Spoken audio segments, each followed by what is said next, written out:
ಶ್ರೋತೃಗಳೇ, ಈಗ ನಮ್ಮ ಜೊತೆ ಇದ್ದಾರೆ STM ಆಯುರ್ವೇದ ಕಾಲೇಜು ಮತ್ತು ಆಸ್ಪತ್ರೆಯ ಪಂಚಕರ್ಮ ವಿಭಾಗದ ಪ್ರಾಧ್ಯಾಪಕರಾದ ಡಾಕ್ಟರ್ ರಾಜಲಕ್ಷ್ಮಿ MG ಅವರು. ಮುಖ್ಯವಾಗಿ ಪಕ್ಷಾಘಾತ ಅಥವಾ ಪಾರ್ಶ್ವವಾಯು ಅಂತ ನಾವೇನು ಕರಿತೀವಿ, ಅದರಲ್ಲಿ ಪಂಚಕರ್ಮ ಚಿಕಿತ್ಸೆ ಯಾವ ರೀತಿಯಲ್ಲಿ ಮಾಡುವುದು ಮತ್ತು ಅದರ ಮಹತ್ವ ಏನು ಅನ್ನೋದರ ಬಗ್ಗೆ ಅವರು ತಿಳಿಸ್ಕೊಡ್ತಾರೆ. ನಮಸ್ಕಾರ ಡಾಕ್ಟ್ರೇ. ನಮಸ್ಕಾರ ಮೇಡಮ್. ಈಗ ಮುಖ್ಯವಾಗಿ ಪಕ್ಷವಾತ ಅನ್ನುವಂಥ ಕಾಯಿಲೆ ಇದು ಯಾವ ಥರ ಬರುವಂಥದ್ದು, ಏನಿದು? ಪಕ್ಷವಾತ ಅಂತ ಆಯುರ್ವೇದದಲ್ಲಿ ಮೊದಲೇ ಉಲ್ಲೇಖಗೊಂಡಿದೆ ವಾತವ್ಯಾಧಿ ಅಧಿಕಾರದಲ್ಲಿ. ಸೊ ವಾತವ್ಯಾಧಿಗಳಲ್ಲಿ ಹಲವಾರು ಬಗೆ ಇದೆ. ಅದರಲ್ಲಿ ಒಂದು ಪಕ್ಷವಾತ ಅಥವಾ ಪಕ್ಷಾಘಾತ ಅಥವಾ ಪಾರ್ಶ್ವವಾಯು. ಹಾಗೆ ನಾವು ಈ ಆಡು ಭಾಷೆಯಲ್ಲಿ ಅದನ್ನ ಗಾಳಿ ಸಂತಾರೆ ಅಥವಾ ಲಕ್ವ ಹೊಡೆದಿದೆ ಅಂತ ಹೇಳ್ತಾರೆ, ಅಥವಾ ಒಂದು ಸೈಡು ಸ್ವಾಧೀನ ಕಳ್ಕೊಂಡಿರುವ ಶರೀರದಲ್ಲಿ, ಆ ಬಗ್ಗೆ ಅವರು ರೋಗಿಗಳ ಪಾರ್ಟಿ ಬಂದು ಈ ತರ ಮಾತಾಡ್ತಾರೆ. ಅಂದ್ರೆ ರೋಗಿಗಳಿಗೆ ತಮ್ಗೆ ಏನಾಗಿದೆ ಅಂತ ಹೇಳ್ಕೊಳ್ಳುವಷ್ಟು ಕೂಡ ಅವರಿಗೆ ಜ್ಞಾನ ಇರುವುದಿಲ್ಲ, ಅಥವಾ ಅದರ ಬಗ್ಗೆ ಅವರಿಗೆ ಏನಾಗ್ತಿದೆ ಅಂತ ಹೇಳುವಷ್ಟು ಸಹ ಅವರಿಗೆ ಅರಿವು ಇರುವುದಿಲ್ಲ. ಅಂಥ ಸಂದರ್ಭದಲ್ಲಿ ಅವರ ಪಾರ್ಟಿ ಬಂದು ಇವರಿಗೆ ಬೆಳಿಗ್ಗೆ ಮಧ್ಯರಾತ್ರಿಯಲ್ಲಿ ಮೂತ್ರಕ್ಕೆ ಎದ್ದಿದ್ರು ಅಥವಾ ಮಲವಿಸರ್ಜನೆಗೆ ಎದ್ದಿದ್ರು, ಆ ಟೈಮಲ್ಲಿ ಅವರಿಗೆ ಒಂದ್ ಸೈಡ್ ಬಲ ಇಲ್ಲದೆ ಆಯಿತು, ಅಥವಾ ಮಾತಾಡ್ಲಿಕ್ಕೆ ಕಷ್ಟ ಆಯಿತು, ಅಥವಾ ನಡೆದಾಡ್ಲಿಕ್ಕೆ ಆಗಲಿಲ್ಲ, ಅಥವಾ ಮೂರ್ಛೆ ಹೋದ್ರು, ಅಥವಾ ವಾಂತಿ ಆಯಿತು, ಅಥವಾ ತಲೆ ತಿರುಗಿತು. ಈ ರೀತಿಯಾಗಿ ಕೆಲವು ವಿಶೇಷವಾದ ಒಂದು ಲಕ್ಷಣಗಳನ್ನು ಅವರ ಪಾರ್ಟಿ ಹೇಳ್ತಾರೆ.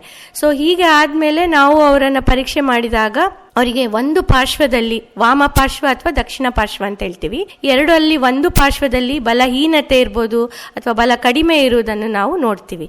ಸೊ ಈ ರೀತಿಯಾಗಿ ನಾವು ಪಕ್ಷವಾತವನ್ನ ಅರ್ಥ ಮಾಡ್ಕೋತೀವಿ. ಇಂಥದ್ದೇ ಸಂದರ್ಭದಲ್ಲಿ ಬಲಬದಿ, ಇಂಥದ್ದೇ ಸಂದರ್ಭದಲ್ಲಿ ಎಡಬದಿ ಅಂತ ಏನಾದರೂ ಕಾರಣಗಳು ಏನಾದರೂ ಆ ಥರದ್ದುಂಟಾ? ಸಾಮಾನ್ಯವಾಗಿ ಹೇಳಬೇಕಾದ್ರೆ ಪಕ್ಷವಾತವನ್ನ ನಾವು ಅಧಿಷ್ಠಾನ ಅಂದ್ರೆ ಶಿರಸ್ ಅಂತ ತಗೊಳ್ತೀವಿ. ಸೊ ಶಿರಸ್ಸಲ್ಲಿ ನಮಗೆ ಯಾವ ಅಂದ್ರೆ ವಾಮ ಭಾಗ ಅಥವಾ ದಕ್ಷಿಣ ಭಾಗ ಅಂತ ಎರಡು ಭಾಗಗಳಿವೆ. ಸೊ ಈಗ ವಾಮ ಭಾಗದಲ್ಲಿ ಏನಾದರೂ ರಕ್ತ ಸಂಚಾರ ಅಡಚಣೆಗೊಂಡರೆ ಅಥವಾ ರಕ್ತ ನಾಳ ಒಡೆದು ಹೋದರೆ, ಸೊ ಈ ಎರಡು ಕಾರಣದಿಂದಾಗಿ ನಮಗೆ ಸ್ಟ್ರೋಕ್ ಅಂತ ಹೇಳ್ಬೋದು ಅಥವಾ ಪಾರ್ಶ್ವವಾಯು ಆಗ್ತದೆ ಅಂತ ಹೇಳ್ಬೋದು. ಈಗ ಸಾಮಾನ್ಯವಾಗಿ ವಾಮ ಭಾಗ ಮೆದುಳಿನ ಭಾಗದಲ್ಲಿ ರಕ್ತ ಸಂಚಾರ ನಿಂತು ಹೋದರೆ ಅಥವಾ ಅಡಚಣೆಗೊಂಡರೆ ಅವರಿಗೆ ದಕ್ಷಿಣ ಪಾರ್ಶ್ವದಲ್ಲಿ ಬಲಹೀನತೆ ಉಂಟಾಗ್ತದೆ. ಹಾಗೆ ದಕ್ಷಿಣ ಮೆದುಳಿನಲ್ಲಿ ರಕ್ತ ಸಂಚಾರ ಕಡಿಮೆ ಆಗುವುದು ಅಥವಾ ಅಡಚಣೆಗೊಳ್ಳುವುದು, ಅಥವಾ ರಕ್ತ ಸಂಚಾರ ಅಥವಾ ರಕ್ತವೇ ನಾಳಗಳೇ ಒಡೆದು ಹೋಗುವುದಂತಾದ್ರೆ ಅವರಿಗೆ ವಾಮ ಪಾರ್ಶ್ವದಲ್ಲಿ ಬಲಹೀನತೆ ಅಥವಾ ಬಲಹಾನಿ ಆಗುವಂಥದ್ದು ಕಾಣಬಹುದು. ಎರಡು ಭಾಗದಲ್ಲಿಯೂ ಕೂಡ ಹಾನಿ ಆಗುವಂಥದ್ದು ಅಥವಾ ಒಂದು ಭಾಗದಲ್ಲಿ ಕೆಲವು ಭಾಗಗಳಿಗೆ ಮಾತ್ರ ಆಗುವಂಥದ್ದು, ಈ ಥರದ್ದುಂಟಾ? ಈ ವಾಮ ಪಾರ್ಶ್ವ ಅಥವಾ ದಕ್ಷಿಣ ಪಾರ್ಶ್ವದಲ್ಲಿ ಯಾವ ಭಾಗಕ್ಕಾದ್ರೂ ಆಗಬಹುದು. ಹೆಚ್ಚಾಗಿ ನಾವು ನೋಡುವಂಥದ್ದು ಒಂದು ಪಾರ್ಶ್ವದಲ್ಲಿ ಮಾತ್ರ, ಅಂದ್ರೆ ಮೆದುಳಿನ ಒಂದು ಭಾಗದಲ್ಲಿ ಮಾತ್ರ ನಾವು ರಕ್ತದ ಅಡಚಣೆ ಆಗುವಂಥದ್ದು ಅಥವಾ ರಕ್ತ ನಾಳ ಒಡೆದು ಹೋಗುವಂಥದ್ದು ನೋಡ್ತೀವಿ. ಎರಡೂ ಆಗುವ ಸಾಧ್ಯತೆ ಇರ್ತದೆ, ಆದ್ರೆ ಅದು ಪುನಃ ಯಾರಿಗೆ ಪಕ್ಷವಾತ ಆಗ್ತದೆ ಅಂತವರಲ್ಲಿ ಬಲಭಾಗವೂ ಆಗ್ತದೆ, ಎಡಭಾಗವೂ ಆಗ್ತದೆ. ಆದರೆ ಇದಕ್ಕೆ ಮುಖ್ಯವಾಗಿ ಏನು ಕಾರಣಗಳು ಬರಲಿಕ್ಕೆ? ಸಾಮಾನ್ಯವಾಗಿ ನಮಗೆ ಪ್ರಿಡಿಸ್ಪೋಸಿಂಗ್ ಫ್ಯಾಕ್ಟರ್ಸ್ ಅಂತ ಅನ್ಕೋಬಹುದು. ಅಂದ್ರೆ ಕೆಲವರಲ್ಲಿ ಅಧಿಕವಾದ ರಕ್ತ ಒತ್ತಡ ಇರಬಹುದು, ಅಥವಾ ಮಧುಮೇಹ ಅಂತ ಕಾಯಿಲೆ ಇರಬಹುದು, ಅಥವಾ ಕೊಲೆಸ್ಟ್ರಾಲ್ ಅಂತ ಜಾಸ್ತಿ ಇರುವವರು ಇರ್ಬೋದು, ಅಥವಾ ಬೊಜ್ಜುತನ ಶರೀರ ಸ್ಥೂಲಕಾಯ ಇರುವವರು ಇರಬಹುದು. ಹಾಗೆ ಹಾರ್ಟಿನ ತೊಂದರೆ ಅಂದ್ರೆ ಕಾರ್ಡಿಯಾಕ್ ಫಿಬ್ರಿಲೇಷನ್ ಅಥವಾ ಏಟ್ರಿಯಲ್ ಫಿಬ್ರಿಲೇಷನ್ ಅಂತ ಒಂದು ಸಮಸ್ಯೆ ಇರಬಹುದು. ಸೊ ಹಲವಾರು ಇಂಥ ಕಾರಣಗಳಿಂದನೂ ಬರ್ತದೆ. ಇವುಗಳು ರಿಸ್ಕ್ ಫ್ಯಾಕ್ಟರ್ ಆಗಿರ್ತದೆ. ಅಂದ್ರೆ ಯಾರಿಗೆ ಅಧಿಕ ರಕ್ತ ಒತ್ತಡ ಇರ್ತದೆ ಮತ್ತೆ ಅವರಲ್ಲಿ ಏನು ಒತ್ತಡವನ್ನ ಕಂಟ್ರೋಲ್ ಮಾಡುವಂತಹ ಮೆಡಿಸಿನ್ಸ್ ಸರಿಯಾಗಿ ತಗೊಳ್ತಾ ಇರೋದಿಲ್ಲ, ಅಥವಾ ಅವರು ನೆಗ್ಲೆಕ್ಟ್ ಮಾಡಿರ್ಬೋದು. ಮತ್ತೆ ಇನ್ನೊಂದಂದ್ರೆ ಈಗಿನ ಕಾಲದಲ್ಲಿರುವ ಒತ್ತಡ ಯುಕ್ತ ಯಾವ ಜೀವನ ಶೈಲಿ ಇದೆ, ಸೊ ಇದರಿಂದ ಕೂಡ ನಮಗೆ ಹೆಚ್ಚಾಗಿ ಸ್ಟ್ರೋಕ್ ಆಗ್ತಾ ಇರುವಂತದನ್ನು ನಾವು ಕಾಣ್ತಾ ಇದ್ದೇವೆ. ಅದನ್ನು ಮಾತ್ರ ಅಲ್ಲ, ನಮ್ದು ಕೆಟ್ಟ ವ್ಯಸನಗಳಂತಂದ್ರೆ ತಂಬಾಕು ಸೇವನೆ ಇರ್ಬೋದು, ಅಥವಾ ಮದ್ಯಪಾನ ಇರ್ಬೋದು, ಅಥವಾ ಧೂಮಪಾನ ಇರ್ಬೋದು. ತಂಬಾಕು ಸೇವನೆ ಈಗ ಮೂಗಿಗೆ ಸ್ನಫಿಂಗ್ ಮಾಡ್ತಾರೆ, ಅಥವಾ ಬಾಯಲ್ಲಿ ಗುಟ್ಕಾ ತಿನ್ನುವಂಥದ್ದು ಇರ್ಬೋದು. ಇಂಥ ಎಲ್ಲ ಒಂದು ಕಾರಣಗಳಿಂದ ಕೂಡ ನಾವು ನೋಡ್ತಾ ಇದ್ದೇವೆ ಯಾವ ತರ ಪಾರ್ಶ್ವವಾಯು ಹೊಡಿತಾ ಇದೆ ಅಂತ ರೋಗಿಗಳಲ್ಲಿ. ಈ ಪಂಚಕರ್ಮ ಚಿಕಿತ್ಸೆ ಅಂದರೆ ಇದನ್ನು ನೀವು ಹೇಗೆ ಮಾಡುವುದು ಮತ್ತು ಯಾವಾಗ ಮಾಡ್ತೀರಿ? ಒಮ್ಮೆ ರೋಗಿಯು ಸ್ಟೇಬಲ್ ಆಗಬೇಕು ಅಂತ ಹೇಳ್ತೇವೆ. ಸ್ಟೇಬಲ್ ಅಂತಂದ್ರೆ ಎಲ್ಲ ಆಚಾರ ವಿಚಾರಗಳು ಆಗ್ಬೋದು, ಅಥವಾ ನಾವು ಹೇಳಿದ ಅರ್ಥ ಆಗುವಂಥದ್ದು ಇರ್ಬೋದು, ಅಥವಾ ಈ ಸಾಮ ಅವಸ್ಥೆ ನಿರಾಮ ಅವಸ್ಥೆ ಅಂತ ಹೇಳಿ ನಮ್ಮ ಆಯುರ್ವೇದದಲ್ಲಿ 2 ರೀತಿಯ ಒಂದು ವ್ಯವಸ್ಥೆಗಳ ಅವಸ್ಥಾ ಆಫ್ ವ್ಯಾಧಿ ಅಂತ ಹೇಳ್ತೇವೆ. ಆ ವ್ಯಾಧಿಯ ಅವಸ್ಥಾವನ್ನ ನಾವು ನೋಡಿಕೊಂಡು ಈ ಸಾಮ ಅವಸ್ಥಾ ಇದೆ ಅಂತ ಅರ್ಥ ಆದ ಮೇಲೆ ಅಲ್ಲಿ ಲೇಪಾದಿ ಚಿಕಿತ್ಸೆಗಳನ್ನ ನಾವು ಮಾಡ್ತೇವೆ. ಸೊ ಲೇಪಾದಿ ಚಿಕಿತ್ಸೆ ಅಂದ್ರೆ ನಮ್ಮಲ್ಲಿ ಒಂದು ಹಳೆಯ ಒಂದು ಪದ್ಧತಿ 20-25 ವರ್ಷ ಮುಂಚೆಯಿಂದನೇ ನಮ್ಮ ಆಸ್ಪತ್ರೆಯಲ್ಲಿ ಇದು ನಡ್ಕೊಂಡು ಬರ್ತಾ ಇರುವಂತದ್ದು. ಆಸ್ಪತ್ರೆ ಶುರುವಾಗದಿಂದಾನೇ ನಮ್ಮ ಆಸ್ಪತ್ರೆಯಲ್ಲಿ ಬಂದಂತ ಒಂದು ಚಿಕಿತ್ಸೆ, ಅದೊಂದು ಅಗ್ನಿ ಚಿಕಿತ್ಸಾ ಲೇಪ ಅಂತ ಇದೆ. ಈ ಅಗ್ನಿ ಚಿಕಿತ್ಸಾ ಲೇಪ ಅಥವಾ ಆಲೇಪ ಚಿಕಿತ್ಸೆ ನಮ್ಮಲ್ಲಿ ಬಹಳ ಪ್ರಸಿದ್ಧಿಯನ್ನು ಹೊಂದಿದೆ. ಯಾಕೆ ಅಂತ ಹೇಳಿದ್ರೆ, ಈ ಪಾರ್ಶ್ವವಾಯು ಹೊಡೆದವರಿಗೆ ಈ ಚಿಕಿತ್ಸೆಯಿಂದಾಗಿ, ಲೇಪನ ಅಂತಂದ್ರೆ ಕೆಲವು ಆಯುರ್ವೇದ ಗಿಡಮೂಲಿಕೆಗಳ ಒಂದು ಸಸ್ಯಗಳಿರ್ಬೋದು, ಅಥವಾ ನಮ್ಮ ಅಡಿಗೆ ಮನೆಯಲ್ಲಿ ಇರುವಂತಹ ಕೆಲವು ಔಷಧಿಗಳಿರ್ಬೋದು, ಇವುಗಳನ್ನೆಲ್ಲ ಮಿಶ್ರಣ ಮಾಡಿ ನಾವು ಒಂದು ಪೇಸ್ಟ್ ತರ ಪ್ರಿಪೇರ್ ಮಾಡ್ತೇವೆ. ಈ ಪೇಸ್ಟನ್ನು ನಾವು ಸಂಪೂರ್ಣ ಶರೀರಕ್ಕೆ ನಾವು ಅಳವಡಿಸ್ತೇವೆ, ಅಪ್ಲೈ ಮಾಡ್ತೇವೆ. ಅಂದರೆ ನಾವು ನೆತ್ತಿಗೂ ಕೂಡ ಹಾಕ್ತೇವೆ, ಮತ್ತೆ ಸಂಪೂರ್ಣ ಶರೀರಕ್ಕೆ ಮೇಲಿಂದ ಕೆಳಗೆ ತನಕ ಅದನ್ನು ಲೇಪನ ಮಾಡಿಸ್ತೇವೆ. ಈ ಲೇಪನ ಮಾಡೋದ್ರಿಂದಾಗಿ ಏನಾಗ್ತದೆ, ಈ ಆಮ ಅವಸ್ಥಾ ಅಂತ ಏನು ಹೇಳ್ತೇವೆ, ಈ ಆಮ ಅವಸ್ಥೆಯು ನಿರಾಮ ಆಗುವಂತಹ ಲಕ್ಷಣವನ್ನು ನಾವು ದಿನಂಪ್ರತಿ ನೋಡ್ತಾ ಬರ್ತೇವೆ. ಮೊದಲನೇ ದಿನವೇ ನಿಮಗೆ ಆ ಎಲ್ಲ ಲಕ್ಷಣಗಳು ಸಿಕ್ಕುವುದಿಲ್ಲ. ದಿನ ಅವರಿಗೆ ಹಚ್ಚುವುದರಿಂದ ಏನಾಗ್ತದೆ, ಆಮ ಅವಸ್ಥೆಯು ನಿರಾಮ ಅವಸ್ಥೆ ಆಗಿ ನಂತರ ರೋಗಿಗಳು ತನ್ನಷ್ಟಕ್ಕೆ ಕೈಕಾಲನ್ನ ಮೂಮೆಂಟ್ ಮಾಡುವಂತಹ ಒಂದು ಇಂಪ್ರೂವ್ಮೆಂಟ್ ನಾವು ನೋಡಬಹುದು. ಪಂಚಕರ್ಮದಲ್ಲಿ ಏನೇನು ಚಿಕಿತ್ಸೆಗಳಿದ್ದಾವೆ? ಹಲವಾರು ರೀತಿಯ ಪಂಚಕರ್ಮ ಚಿಕಿತ್ಸೆಗಳನ್ನು ನಾವು ಅಳವಡಿಸಬಹುದು. ಅದು ರೋಗಿಯ ಅವಸ್ಥಾನುಸಾರ ಮಾತ್ರ ಇದನ್ನು ಮಾಡಲಿಕ್ಕೆ ಸಾಧ್ಯ. ಇಲ್ಲದಿದ್ದರೆ ರೋಗಿಗೆ ನಾವು ಎಲ್ಲ ದಿನ ಬಂದ ದಿನದಿಂದನೇ ಶುರು ಮಾಡಿದರೆ ಯಾವುದೇ ಚಿಕಿತ್ಸೆಗಳು ಫಲಕಾರಿಗೊಳ್ಳುವುದಿಲ್ಲ. ಹಾಗಾಗಿ ನಾವು ರೋಗಿಯ ಅವಸ್ಥೆಯನ್ನು ನಾವು ನೋಡಿಕೊಂಡು ದಿನಂಪ್ರತಿ ನಾವು ಚಿಕಿತ್ಸೆಯನ್ನ ಹೇಳ್ತೇವೆ. ಈಗ ಲೇಪನ ಚಿಕಿತ್ಸೆ ಅಂತ ಮೊದಲೇ ಹೇಳಿದ ಹಾಗೆ ಅದನ್ನು 1 ವಾರ ಚಿಕಿತ್ಸೆ ಮಾಡುವಂಥದ್ದು. ಅದರ ಜೊತೆಗೆ ಕೆಲವು ಸ್ವೇದನಗಳು ಅಂತ ಚಿಕಿತ್ಸೆ ಇದೆ. ಅದರಲ್ಲಿ ಪರಿಷೇಕ ಸ್ವೇದ ಇರಬಹುದು, ನಾಡಿ ಸ್ವೇದ ಇರಬಹುದು. ಇದನ್ನ ನಾವು ರೋಗಿಯ ಅವಸ್ಥಾನುಸಾರ ನೋಡಿಕೊಂಡು ನಾವು ಮುಂದುವರಿಸ್ತೇವೆ. ಪಂಚಕರ್ಮ ಅಂದ್ರೆ ಇದರಲ್ಲಿ ಏನು ಕರ್ಮಗಳೆಲ್ಲ, ಏನೇನು ವಿಷಯಗಳೆಲ್ಲ ಬರ್ತವೆ? ಸಾಮಾನ್ಯವಾಗಿ ಪಂಚಕರ್ಮಗಳು ಹೆಸರೇ ಹೇಳಿದಾಗೆ 5 ಕರ್ಮಗಳನ್ನು ಒಳಗೊಂಡಿದೆ.